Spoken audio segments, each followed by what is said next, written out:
The rumor started circulating on social media a few days ago and then really picked up steam last night. And today we can now confirm Randy Sanders is going to be the next head football coach at ETSU. Since Sure is playing basketball all the way into March, making the transition from hoops to softball can be difficult, especially when it comes to one aspect of the game. Let me explain how Speedway Children's Charities work, because it's different than the other charities in this challenge. They raise money from events like Speedway and Lights, and the annual golf tournament, and car ride-alongs on race weekend. And then they take that money and distribute it to other organizations that help children. And Roush has found a lot of success here at Bristol in recent years. Both Ricky Stenhouse Jr. and Trevor Bain finished in the top 15 in both races last season. I don't want to let you go unless we talk about this. This is what we got from Bristol. Talk about this gift. Are you a golfer? Speaking of that VHT compound or that sticky stuff, Bristol Motor Speedway has always been a trend center when it comes to racing. Now you can see down there, Marion is warming up as is customary. Union usually doesn't show up until just minutes before the game. The athletic department offices here at the University of Tennessee sit right at the corner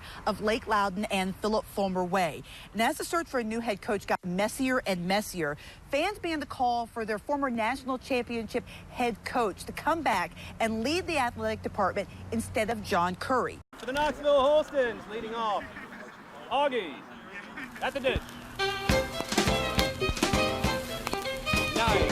It's the history of America's pastime, live and in living color. So we're part of the Tennessee Association of Vintage Baseball. There's 11 teams across the state that play by the rules of 1864. The Holstons and the Machinists first played in Knoxville 149 years ago.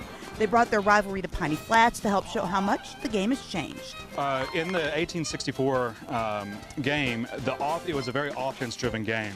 The pitcher is supposed to feed the ball to the batter, and the honor was won in the field on defensive play. The game today is going to be a more gentleman game.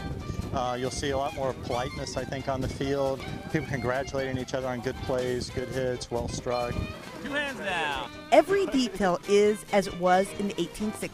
In the vintage bat, the only rule in the rule book for 1864 is that the bat couldn't exceed 2¼ inches in diameter.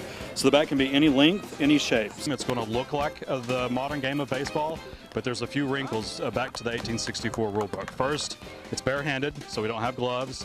And the second big rule is that we can catch the ball on the bound for an out. Bringing to life the evolution of the sport. So we hope they really get a sense that they're back in 1864 and seeing the national pastime in its infancy and how it was meant to be played. And showing just how far the game of baseball has come.